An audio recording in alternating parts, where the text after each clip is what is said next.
The end of the school year often means year-end concerts for student orchestras and choirs. For high school music educator Annie Ray, it's a time to look back on a year that included a Grammy Award and ahead at her vision of what education should be. Allie Rogin's back with the latest installment of our series, Weekend Spotlight. The orchestra program at Annandale High School in Virginia is expansive,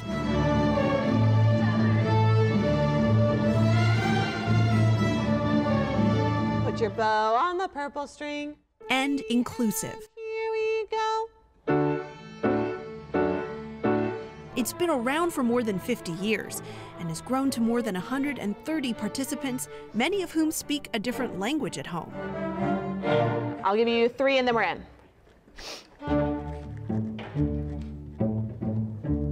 It's all conducted under the encouraging baton of director Annie Ray. I've literally been brought into their communities or like fed by these families traditional Korean meals when I'm pregnant, where they're like, you need to be eating or like taking care of me. And it's been the most humbling thing to be educated by these communities of diversity, not just in countries, but backgrounds and perspectives. I have found that language and music tend to go hand in hand. And so I just wonder if that's something that you've experienced, because I know many of your students don't speak English at home. Yes, it's so interesting because there are a bunch of students who I will see try to play by ear. And a lot of maybe the music in their country is like played by ear, or like that's just something that they have more of an ear to when picking up languages. It's interesting. I've actually seen a correlation with some of my EL learners or English language learners who are try to learn like through that oral tradition by ear a lot of ways. Yeah, cellos. We sat in on the Symphony Orchestra's final practice before their end-of-year concert, designed to embrace the multicultural backgrounds of its participants. I have a student named Sosan who had so much joy with teaching our class like about music from like her country and Arabic music. And I heard Sosan over and over again encouraging other students. I was like, well, I need more student speakers tonight. And they're like, no, no. And she was like, well, aren't you proud of your culture? Like, aren't you proud? Don't you want to show everybody? And then they're like, well, yeah, I'm proud of it. She was like, then tell everyone about it. And so much of like her and a bunch of other students who are like that have set the tone for what our program is, of like, be proud of who you are and what you bring to the table. Don't be afraid of it. 1, 2, D, G, yeah, Isaac, rock it out. That theme of pride is evident in the Crescendo Orchestra as well.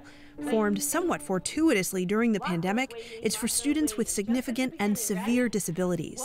I was lucky enough to be able to start it in this kind of like weird abyss time during the pandemic, during COVID. Nobody was here, and except for our students in our Category B special education department. So I invited them down to make some music with me because I was just wanting to make music with anybody who was around me instead of just online. We started playing together, and the students inspired me, and I then walked down to my principal and say, hey, I want to make this an actual class. Like, these students have the right to a quality music education. And the only reason it's to the point it is now is because of my special education team, my instructional assistants, the occupational therapists who really taught me everything that they know, and we just applied it to music.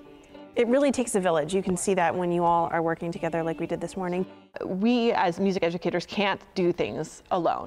One student in particular, Kevin Jaramillo, was the spark that lit the Crescendo Orchestra's fire. Kevin was one of those kids who came down that first day I brought them all down, and he was so unhappy to be there. He was mad that he was pulled out of his routine, but when we sat down and I started playing the cello for him, and he repeatedly started saying, me, and he doesn't verbalize much, and so I was like, okay, well, here you go, Kevin. You can try playing. And he pulled the bow out of my hand, and he started bowing back and forth, and tears started welling up in his eyes. And it was this moment where I was like, wow, we're connecting so much here right now. I've gotten so many kind emails from these parents or spoken with them where they're like, my child seems so unhappy all the time, but here he's not. Or there might be a student who struggles in different aspects of the day, but here she's so incredibly successful and flourishing. But that looks different for every kid, and every kid's learning and their process looks different. And so we need to meet everyone where they're at But then besides that, pull them along further than they ever thought possible. Have high expectations for them. Know that they can get to these high places of learning. 2, 3, 4. Ray holds all of her students to those high standards. We're going faster, remember? It's part of why her colleagues nominated her for the Music Educator of the Year Grammy Award. She won and got to attend the award show in February, snapping selfies with stars who were excited to meet her. But the main thing her win delivered is a new audience and platform for Ray's message that music and performing arts should be a core subject in schools, not just an option. When we're talking about social emotional learning right now, this is this huge buzzword. Social emotional learning is happening so authentically through the performing arts, through creativity and tapping into these kids. I watch kids who might come from very challenging backgrounds or very challenging situations who step through my door and they might be a little bit opposed to it, but then they come in a little bit more and a little bit more. Next thing I know, they're running the whole program, the orchestra leadership, and making it what it is. It's not just a music education issue, it's an education issue of not funding enough for all teachers. And so I do call for music education to become more of a fundamental right to a student's education, a fundamental part of who they are.